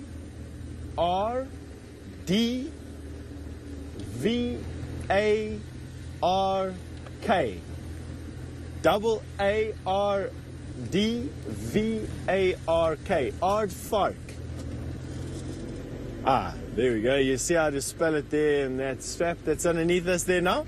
And you're going to have a look at how bizarre that animal is. That is an animal that in certain parts of South Africa you'll see in the daytime in winter, and in summertime you won't see it at all, because it is strictly nocturnal in summertime. Another animal that comes to mind is something a little bit less, a little bit more frightening, I should say, and that is a puff adder. Puff adders in summertime, it's a type of snake, a very dangerous snake that occurs here. It looks very like a North American rattlesnake, but without the rattle. A puff adder is nocturnal in summer and becomes a daytime snake in winter, because they mate in wintertime, in the daylight, and we quite often see them in the wintertime. All right, now we've got to try and figure out where the zebra went. Let's go with the impala. Bhavya, what is the most dangerous snake in Africa? There's three in actual fact. There's the black mamba, which is a terrifying snake. The puff adder, which bites the most people and causes the most deaths. And then in certain areas of this country, particularly the drier western parts, the Cape cobra is another terrifying snake. So those are the three snakes. Depending on the area that you're in, any one of those three, all of those three occur, and they are the most dangerous snakes. So the black mamba, the puff adder, and the Cape cobra are the three most dangerous. One that bites the most people, let me see, it's also a member of the cobra family. And that is a spitting cobra. It has the ability to spray its venom out of hollow needle-like fangs, But rather than the opening being close to the bottom of the fang, so if this was the snake's fang, traditionally the opening of the fang is where your fingernail would be. That's for, say, a black mamba. But for a spitting cobra, the opening is up near the top, so that when their muscles contract the venom gland, the venom sprays out in a spray out, not in. And they can use it to chase away would-be predators. And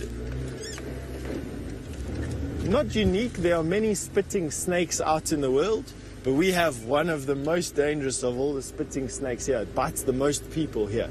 And that is because it's attracted to people's houses where it eats mice. I think it eats mice. Let me just think. Rack my brain. It eats mice, I think, and frogs. So it's got an appetite for both. My old mind. It's been cold this morning. It was 4 degrees centigrade when we started the safari this morning. And doesn't seem much warmer than that right now, to be honest. All right, let's go and see what Tingana the leopard is doing. Tingana the leopard is still sitting in his tree, but we've moved again and we've got a nice picture of him sleeping there, you can see. So he's very tired, poor fellow. All these cats get very tired when they've eaten a lot. Jaya, I am the most strong and powerful animal in all of Africa. I'm joking, Jaya. It's not me who's the strongest and most powerful animal in all of Africa. That honor goes to the elephant. The elephant is by far the strongest animal and most powerful animal in all of Africa. Same as it is in India, I imagine. And although that's an interesting question, I don't know how much science you guys have done. An elephant is very strong because it's so big. But, for example, if we think of a monkey can climb in a tree and lift itself up on one arm, which makes it very strong. If you think about yourself, it'd be very difficult when you climb a tree to do it with one hand, but a monkey will have no problem with that. An elephant would be even weaker for its own body mass. So, in relative terms, a monkey is much stronger than us and than an elephant. And in fact, there are some insects, of course, which can carry more than 50 times their body weight. So they would be much stronger in relative terms than an elephant. But that's quite a difficult thing to understand, depending on how much science you've done. So you can just say that an elephant is the most powerful animal. Shadan, you can't believe how much these cats sleep. They sleep for hours and hours and hours. Sometimes up to 20 hours they will sleep in a day. They can be very lazy indeed. But, you know, they're cats. And we know that cats like to sleep a lot.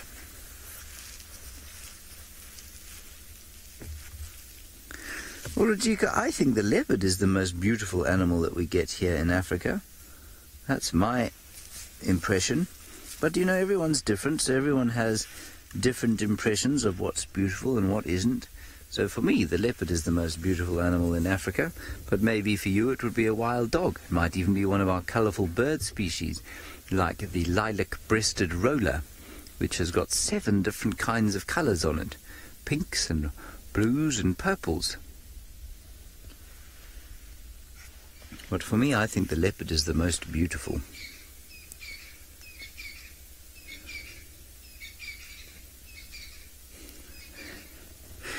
Janvi, there's no national bird of Africa because Africa is made of 50 countries, which means that there cannot be one national bird. There are 50 national birds. The national bird of South Africa, which is the country that we are in now, is the blue crane. It's a beautiful, big, long-necked bird that lives in wetland areas. That's the blue crane. So I made a mistake. There are actually 54 countries in Africa. Some of them are islands off the coast of Africa, but there are 54 countries in Africa.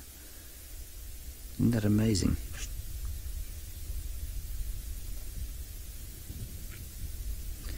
Right, we're going to wait here with our leopard. Steph is still searching for animals. Let's go and find out if he's found any. So what I'm busy doing is I'm moving from one open area to another to see if we can find collections of animals that enjoy the open. So here we have zebra and wildebeest and impala that really enjoy open patches of land, and where you get congregations of animals, shyer animals come and join in. So things like warthog and steenbok and duiker will quite often come and join large groups of animals, and they do that because they feel safe with these animals. So I'm hoping that we're going to be able to see some of these collections here, whether it's a zebra or wildebeest or an impala. We're going to be getting to the next open place here. Ooh. Sava, you've asked what the most delicious fruit is found in Africa. Wild fruit has to be the marula, for me at least anyway, or the sour plum, or a milk berry. I suppose I've got a few favorites, come to think of it. But the one that's most commonly eaten over here is the marula fruit. I'm going to show you a marula tree now. There's a marula tree. So that tree that you see there, the tallest one that you're having a look at now, that is a marula tree, and it produces a fruit about the size of your clenched fist and turns yellow with a thick skin and a big nut on the inside. And so you peel the skin off and you pop the whole fruit, nut and everything into your mouth, and you suck all the juice out of it, and it's got a sweetish, it's very difficult to explain, but it's a very sweet flavor, very, very pleasing flavor. And we have them all over the place here, from February all the way through to the... Oh, we've got a collection of animals here that we can show you that are all busy having a suntan. Let me reverse a little bit. And let's see if they come out again. They got a bit shy now. It's going to be best for you, Dave. All right. So that is a termite mound, and on top of the termite mound we've got a group of dwarf mongoose that are busy suntanning themselves. That is one of Africa's smallest carnivores, and you can ask each other what a carnivore is. Does anyone know? No? Yes? Carnivore is a meat-eating animal. So this is one of Africa's smallest meat-eating animals, exactly 100 times smaller than one of Africa's largest, the African male lion. These guys hunt for insects, scorpions, snakes, beetles, worms, termites. But right now, they are suntanning after spending a pretty chilly night out, and even the youngsters are out, you can see. Now this is a family group, mom and dad, and everyone else is related to mom and dad. They're brothers and sisters. And as they get older and turn into adults, they leave the nest and find other adults of other families and make up what we call a mongoose troop, all of their own. This is a fairly healthy family. I haven't seen one this size in ages.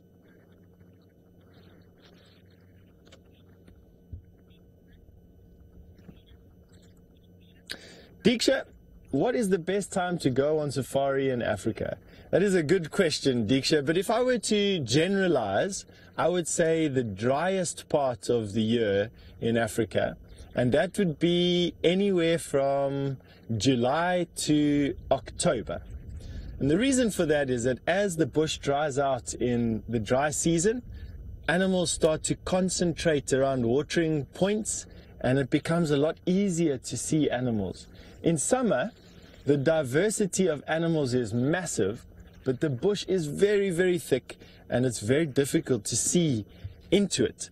And so you don't see as many animals. You see a broader diversity, but you don't see as many. So Diksha, to see the larger animals, to see lots of zebra and elephant and lions and buffalo, definitely the best time of the year is the drier times of the year, from July to October, the end of October. And there, with the best for me being October, the month of October. Very hot, very dry, very little food. Animals generally just move to drink some water and then go to shade and go and rest out of the sun. And I'm just busy racking my brain to think of a place that isn't awesome in October. And I can't really. Everywhere that I've visited in October has always been an absolute spectacle of wildlife. So if I were to pick 1 month out of all of those, it would be October. Now these little mongoose, they'll get going in a few hours once they're a little bit warmer. And Hashita, what animals are the most common in the rainy season? All the animals here stayed the same. So they don't move anywhere. They just disperse out a little bit. So in the dry season, they concentrate. They don't change when they come through to summer. They just concentrate in winter, and in summer they disperse into their feeding grounds. So the animals are the same, with the most common antelope or the most common animal in both winter and summer being an impala antelope. Something that big male leopard Tingana likes to have for breakfast, lunch and supper is an impala antelope. They're the most common of all the antelope in this particular area, and arguably, I suppose, even if you go further north.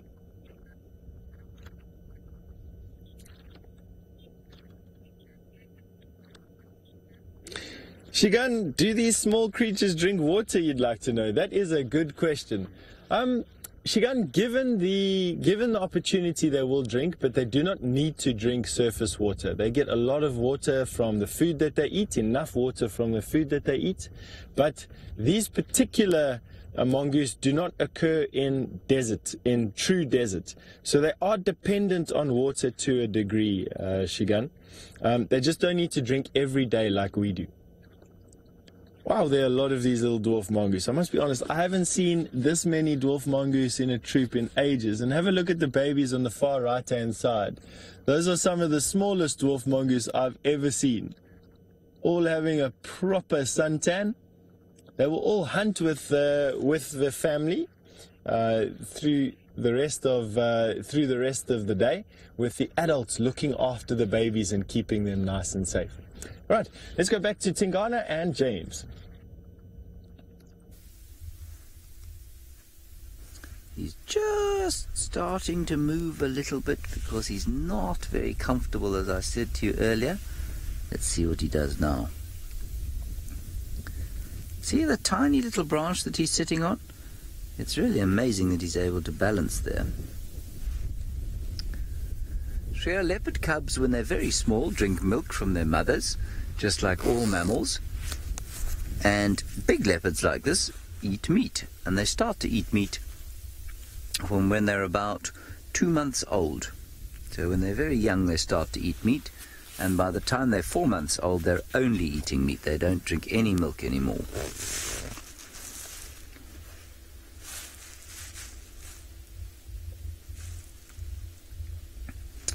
I still think he's trying to decide if he wants to stay up there, if he wants to have another snack, or if he wants to come down and lie in the sun. Oh, so tiny, Shrupshrum. A tiny little leopard when they're born probably doesn't weigh more, I'd say about 500 grams or so. They're very tiny. They grow very fast. So about half a kilogram or so. Maybe 1 kilogram, but not more than that.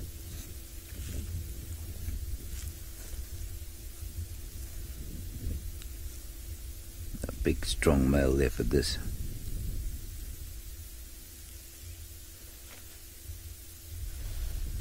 Look at that beautiful thing there. Sharul, we do have jackals. Now, I know you've got lots of different kinds of jackals in India. We've got one kind here, 2 kinds in South Africa. They are the side-striped jackals that we get here. And I'm not sure what the coolest thing about them is.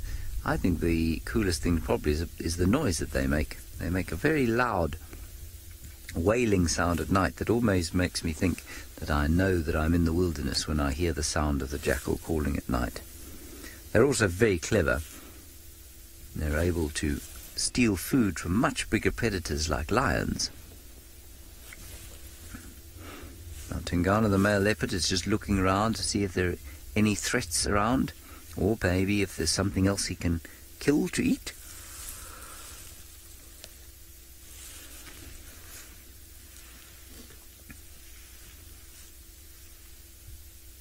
Got very good eyes, very good ears, very good nose, so he's able to hear well, see well, smell well, and he'll use all those senses to survive.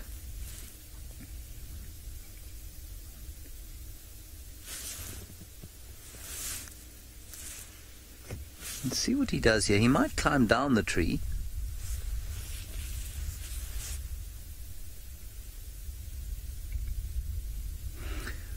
To me, that's a good question. You know, obviously, there are many animals that have gone extinct in this area over the last, I don't know, few million years or so. But we, in this particular area, while human beings have been around, have seen the extinction of not too many. The notable one was a zebra called the quagga. He was a very sort of not particularly stripy zebra with a slightly yellow coat, and that quagga went extinct around, I think it was around about the beginning of the 20th century, so around about 1900. Oh, he's not comfortable there either. He's still trying to find a comfortable spot to sit. That's the most obvious mammal that went extinct over here. I'm trying to think of any other animals that have been extinct in South Africa. I don't think there are many other mammals. There was a species of rhino called the northern rhinoceros, the northern white rhinoceros. There's only one of them left, and he lives in captivity. Or she lives there. I think there are two living in captivity in a zoo somewhere, but they're extinct in the wild out here. I can't think of any others in this particular area that have gone extinct. The quagga is the most obvious one, and they went extinct because people shot them. They shot them for their coats. There was no point in doing that, of course, but, you know, people like to have animal skins for some reason. All right, that's not a great view of him. Shall we try and reverse up the hill? We'll go down the hill, Sebastian. Maybe we'll go up the hill. Deepcha, like I say, Africa is very, very, very big. Now, we're parked on a big steep hill here, so we might roll a little bit. And so, in some places of Africa, hunting is prohibited. In some places it isn't. In this park, it absolutely is prohibited. You can't hunt here at all. But there are some places in Africa, unfortunately, where it's still allowed. I don't think hunting's too bad if you're going to eat what you kill. That's all right. But hanging animals' heads on your wall is a strange thing to do, I think.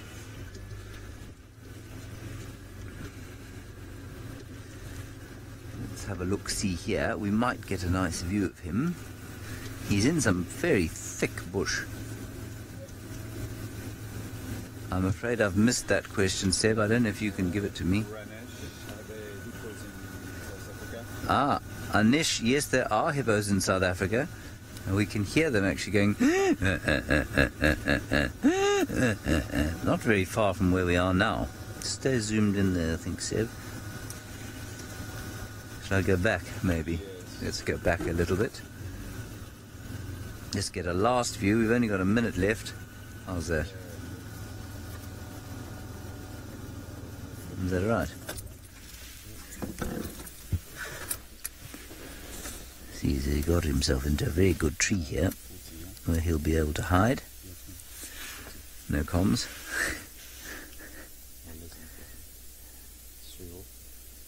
Okay. All right, guys, I hope you had a wonderful drive here today with us, and I hope that you enjoy the rest of your school day. Remember to study hard, and I hope that you will be able to come on safari with us at some stage again. For the rest of you, thank you very much for joining us. We'll see you again, of course, at 3 o'clock this afternoon. Byron Sarah will be joining me, which is very exciting. Until then, bye-bye.